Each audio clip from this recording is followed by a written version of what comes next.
Welcome to the channel. Chapter number 1, Challenges of Nation Building.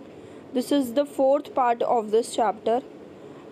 अब last जो हमारी video थी उसमें हमने पढ़ा था कि हैदराबाद की कैसे एसेशन हुई इंडिया में। अब हमने मणिपुर का केस इस चैप्टर में पढ़ना है आगे इस पार्ट में। So a few days before independence, the Maharaja of Manipur, Bodha Chandra Singh, signed the instrument of accession with the Indian government on the assurance that internal autonomy of Manipur would be maintained.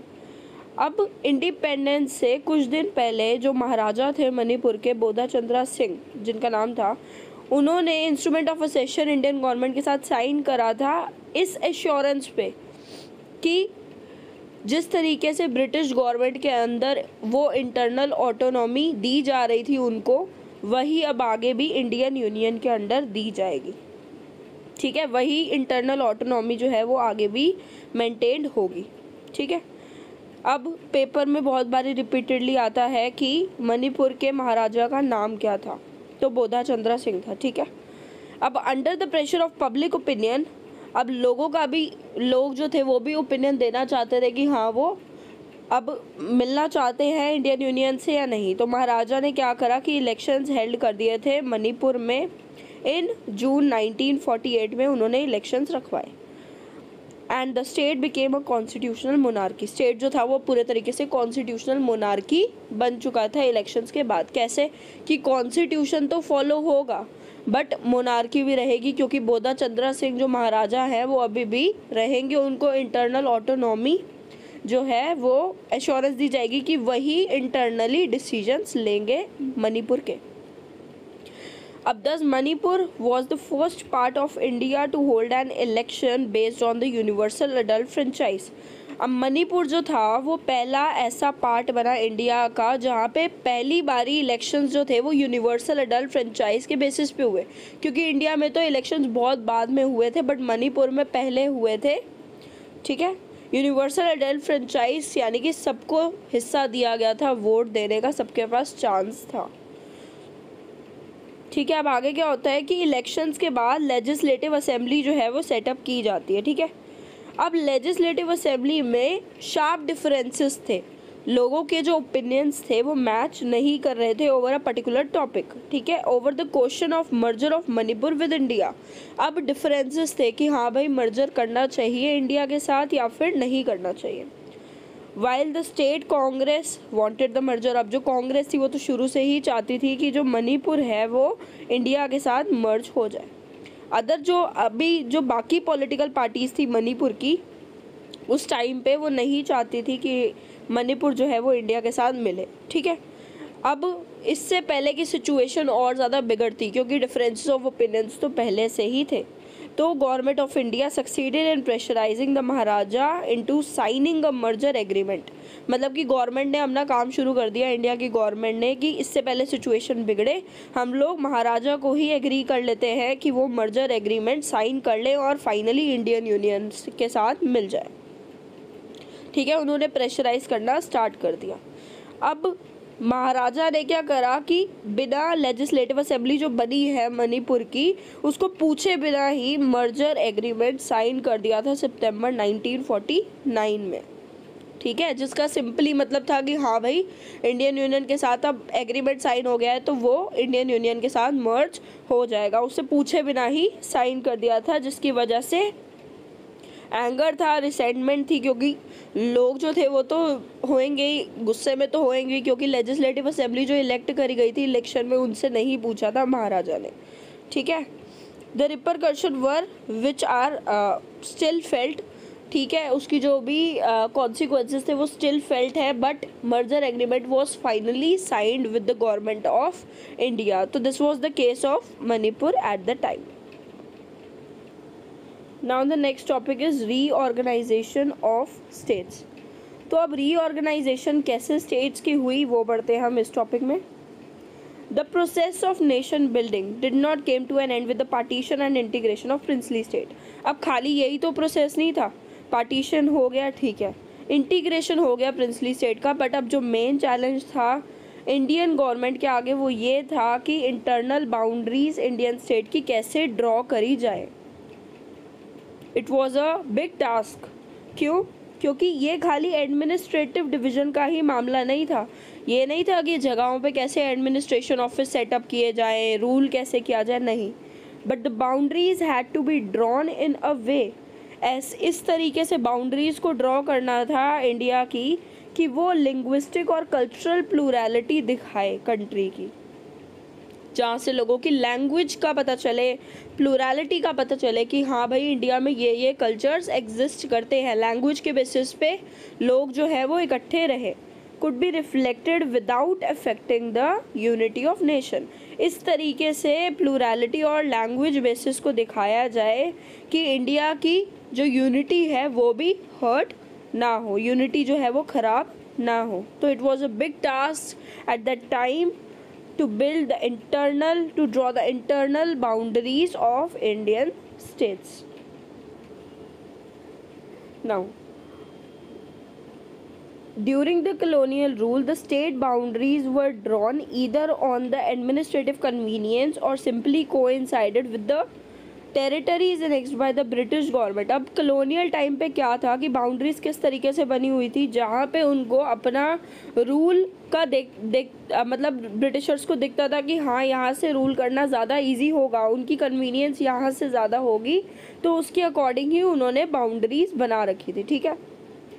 और simply coincided with the territories that is annexed by the British government, यानी कि zone सी British government ने उस time पे annex करी थी territory, उसके पास ही वो अपना एडमिनिस्ट्रेटिव ऑफिस सेट कर लिया करते थे उस टाइम पे, या फिर टेरिटरी जो प्रिंसली पावर्स रूल कर रही थी उनके पास अपनी एडमिनिस्ट्रेशन सेट कर दिया करते थे।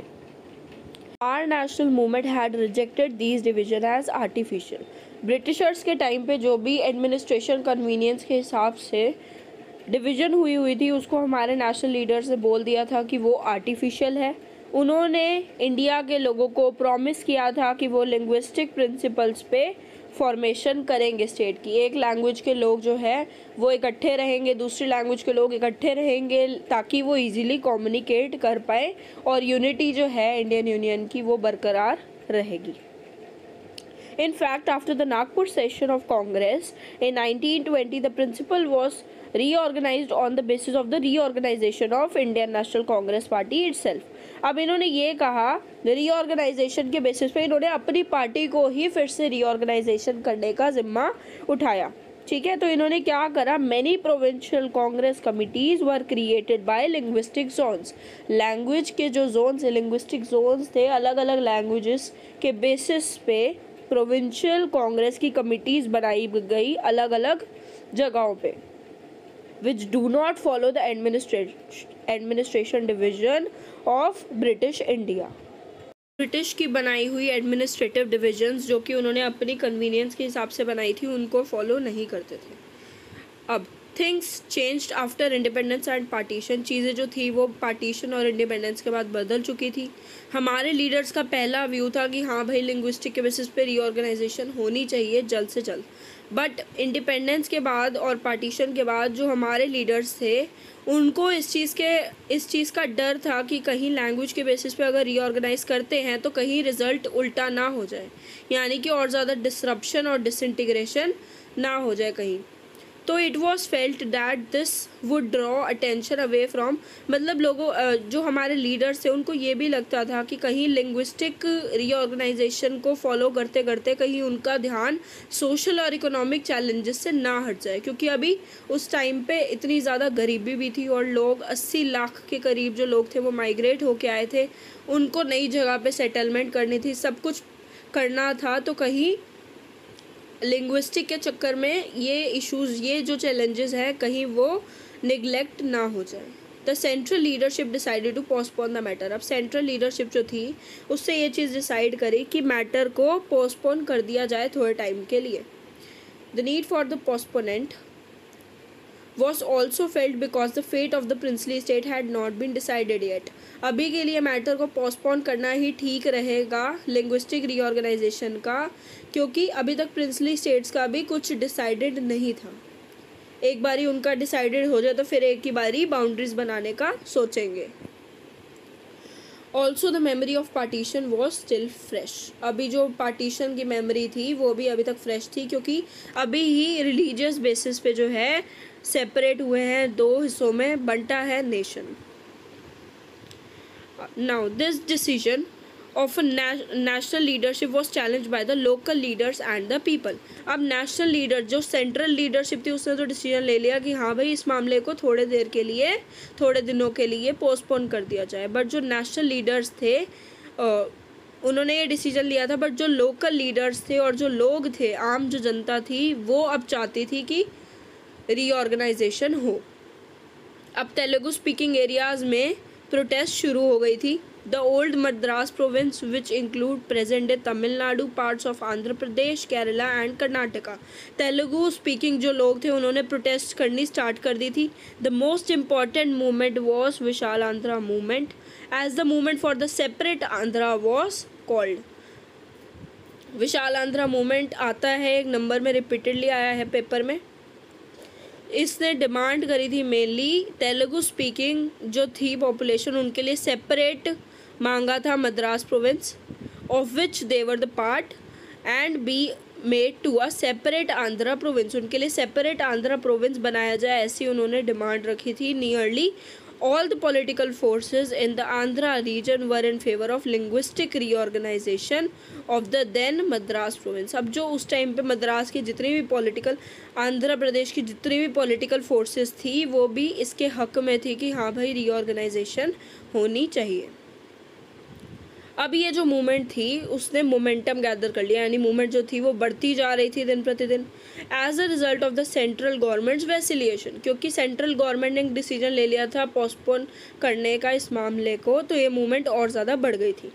अब क्या हुआ कि पी श्रीरामुलु थे, कांग्रेस के लीडर थे, और वेतेरियन गांधी थे, ये इनडेफिनेट फास्ट पे बैठ गए, भूख हड़ताल पे बैठ गए थे कि जब तक रीऑर्गेनाइजेशन नहीं करोगे तब तक हम लोग फास्ट पे बैठे हैं, ठीक है। और जिनकी वजह से 56 डेज़ के बाद उनकी डेथ हो गई थी, और इसकी वजह से और ज़्यादा वायलेंस बढ़ गई थी, अनरेस्ट बढ़ गया था, क्योंकि वहाँ के भी लोगों को था कि हमारा लीडर मर चुका है, फास्ट पे रिलीजियस रीऑर्गेनाइजेशन कराने के चक्कर में, तो फिर और ज़्यादा वायलेंस आउटबर्स्ट हो गया था आंध्रा के रीजन में। Now people in large number took to the street. लोग जो थे वो भरी तादाद में जा रहे थे स्ट्रीट्स की तरफ। Many were injured and lost their life in police firing. बहुत सारे लोगों की जानें भी गई, बहुत से लोगों को चोटें लगी। In Madras several legislator resign their seats in protest. कई नेताओं ने अपनी जो थी सीट्स भी छोड़ दी थी, रिज़ाइन कर दिया था। Finally situation out of control हो गई थी, तो prime minister announce the formation of separate Andhra state in December 1952। 1952 में फाइनली उन्होंने जो था अनाउंस कर दिया कि हाँ सेपरेट आंध्रा जो है प्रोविंस दिया जाएगा, क्योंकि situation went out of control. Now, the formation of Andhra Pradesh spurred the struggle for making other state on linguistic lines in other part of the country। अब क्या हुआ था कि आंध्र प्रदेश की जो डिमांड थी, अब वो फॉर्मेशन हो गई थी, सेंट्रल गवर्नमेंट ने डिसीजन ले लिया था कि सेपरेट आंध्रा जो है वो दे दिया जाएगा। अब बाकी स्टेट्स जो थी वो भी खड़ी हो गई थी कि हमको भी लिंग्विस्टिक लाइन्स पे, लिंग्विस्टिक के बेसिस पे रीऑर्गेनाइजेशन करो। These struggle forced the central government into appointing a state reorganization commission। अब इसकी वजह से क्या हुआ था कि सेंट्रल गवर्नमेंट जो थी वो मजबूर हो गई थी अपॉइंट करने में स्टेट रीऑर्गेनाइजेशन कमीशन को 1953 में, to look into a question of redrawing of boundaries of state, कि अब कैसे बाउंड्रीज को बनाया जाए, वो इसके लिए रीऑर्गेनाइजेशन कमीशन को अपॉइंट करा गया था। The commission in its report accepted that the boundaries of the state should reflect। इन्होंने अपनी रिपोर्ट में ये चीज़ एक्सेप्ट करी थी कि हम अब बाउंड्रीज़ को इस तरीके से बनाएंगे स्टेट की कि वो रिफ्लेक्ट करे अलग अलग लैंग्वेजेस को, यानी कि हिंदी स्पीकिंग एक तरफ रहे, मराठी स्पीकिंग एक उसमें रहे, पंजाबी स्पीकिंग एक उसमें रहे, ऐसे।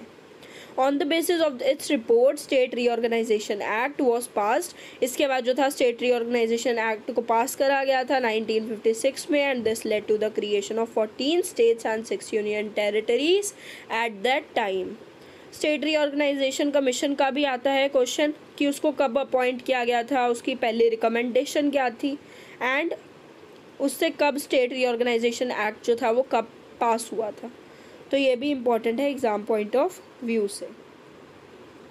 Of the most important concern in the early years was that demands for the separate state would endanger the unity of the country. तो सबसे ज़्यादा जब इंडिपेंडेंस के शुरुआती ईयर्स थे तो यही कंसर्न था हमारे लीडर्स का कि कहीं जो सेपरेट स्टेट की डिमांड होगी लोगों की, कहीं वो इंडेंजर ना कर दे, कहीं वो खतरा पैदा ना कर दे इंडिया की यूनिटी के लिए. But it was felt that linguistic states में फॉस्टर सेपरेटिज्म, ऐसा मानना था हमारे लीडर्स का, तभी उन्होंने पोस्टपोन का डिसीजन लिया था कि कहीं लिंग्विस्टिक स्टेट्स जो हैं वो सेपरेटिज्म यानी कि अलग अलग करने में और ज़्यादा बढ़ा ना दें कि लोग अपनी अलग अलग ही मांग लें states. And create pressure on newly founded nation, और इस जिसकी वजह से प्रेशर बढ़ जाए, लोगों की डिमांड की वजह से प्रेशर ना बढ़ जाए अभी अभी आज़ाद हुए हुए भारत पे. But the leadership under the popular pressure finally made a choice in a favor of linguistic states. ठीक है, लीडरशिप के अंदर अब क्या हुआ था कि प्रेशर बढ़ गया था तो उन्होंने ये डिसीजन ले लिया कि ठीक है हम लिंग्विस्टिक स्टेट्स जो हैं वो लोगों को प्रोवाइड कर देंगे, रीऑर्गेनाइज कर देंगे. It was hoped that if we accept the regional and linguistic claims of all region, the threat of division and separatism would be reduced. ठीक है, ये होप करी गई थी कि हाँ अगर हम लोग लोगों की डिमांड को पूरा कर दें, जो भी उनके क्लेम्स हैं उनको पूरा कर दें, तो हाँ अब आगे फर्दर डिवीज़न और सेपरेटिज्म लोग और नहीं करेंगे. Besides the accommodation of the regional demands and the formation of the linguistic states were also seen as more democratic. ठीक है, ये भी देखा जा रहा था कि अगर लोगों की रीजनल डिमांड्स ही ये हैं और फॉर्मेशन है लिंग्विस्टिक स्टेट्स की, तो ठीक है और ज़्यादा डेमोक्रेसी होगी क्योंकि लोग जो हैं वो आपस में कम्युनिकेट करके एक वाइज डिसीजन लेंगे. Now it is more than 50 years since the formation of linguistic state. 50 साल से ऊपर हो चुके हैं लिंग्विस्टिक स्टेट्स बनाए हुए. We can say that linguistic states and the movement for the formation of these states change the nature of democratic politics and leadership in some basic ways. ठीक है, नेचर बदला है, अच्छा ही हुआ है कि लोग जो हैं वो अपने डिसीजंस अब वाइसर वे में ले सकते हैं. The path to politics and power was now open to people other than the small English speaking elite, यानी कि खाली अमीर लोगों को और इंग्लिश बोलने वाले लोगों तक ही सीमित नहीं है वोटिंग राइट्स, बल्कि छोटे छोटे जो रीजन्स हैं वहाँ की भी लैंग्वेज वाले लोगों को ये हक दिया जा रहा है कि वो भी पॉलिटिक्स में पार्टिसिपेट इक्वली कर पाए.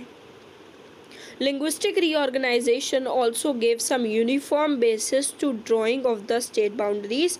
एक यूनिफॉर्म बेसिस दिया है लैंग्वेज के बेसिस पे. जब रीऑर्गेनाइजेशन हुई यूनिफॉर्मिटी चल रही है क्योंकि 50 साल से ऊपर ऑलरेडी हो चुके थे.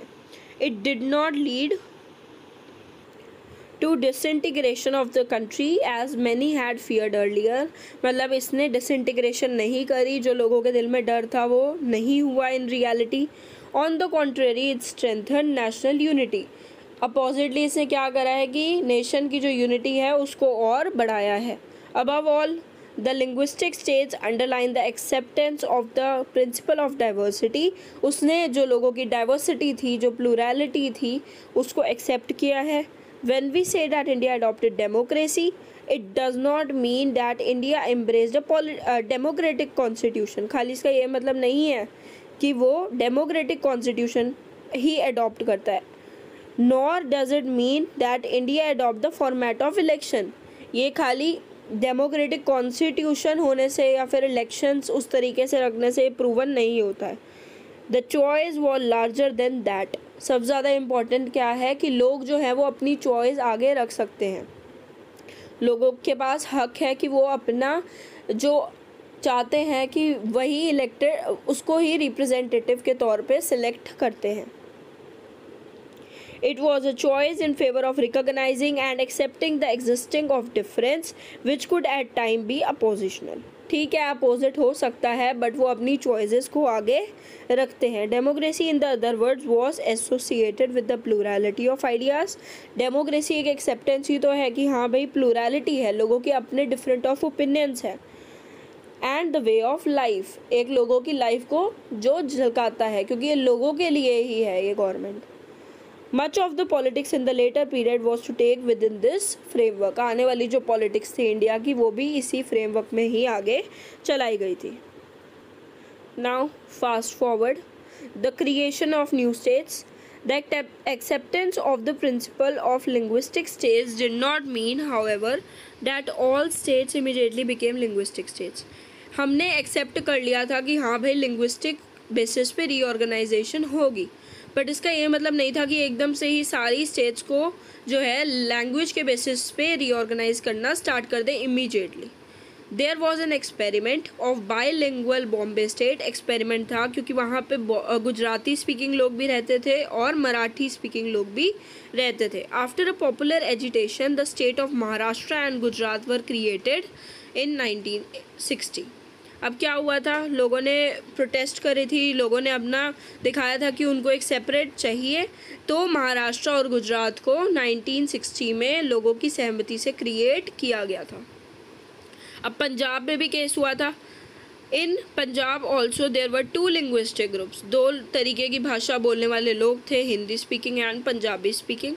The Punjabi speaking people demanded a separate state. Punjabi speaking वालों ने डिमांड करी थी, but it was not granted with other state in 1956। अब ये भी पढ़ेंगे, ये भी आता है क्वेश्चन 1956 में क्यों नहीं मिला था इनको, ये हम पढ़ेंगे आगे।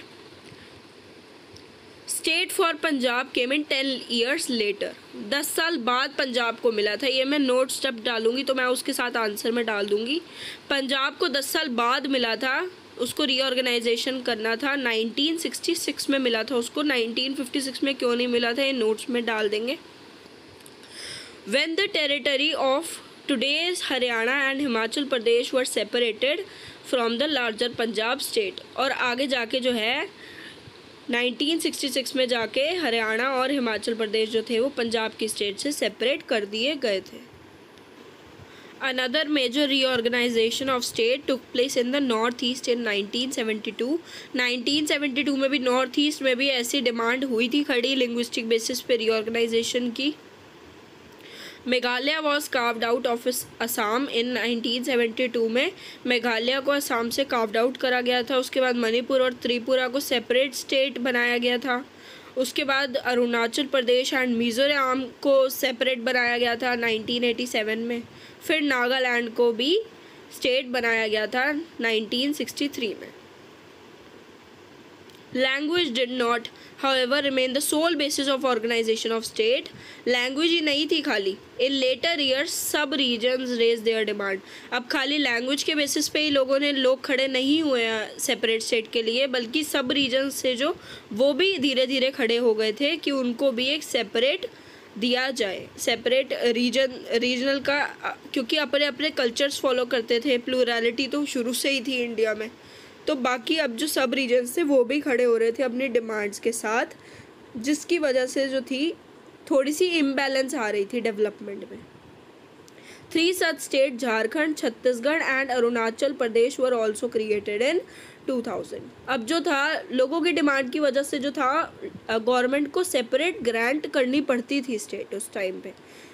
The story of reorganization has not came to an end. अभी तक कोई ख़त्म नहीं हुआ है ये रीऑर्गेनाइजेशन का। There were many region in the country that where there was movement demanding separate and smaller state. बहुत सारे ऐसे रीजन्स हैं कंट्री में जहाँ पे लोगों की डिमांड्स आती हैं कि उनको सेपरेट और छोटी चाहिए स्टेट्स चाहिए, अपनी स्टेट्स चाहिए जहाँ पे वो अपने कल्चर को रिप्रेजेंट कर सके। These include Telangana in Andhra Pradesh, Vidarbha in Maharashtra, Harit Pradesh in western region of Uttar Pradesh and northern region of West Bengal। तो ये था हमारे फर्स्ट चैप्टर का and, and hope you like this video. Thank you for watching. Please like, share and subscribe my channel.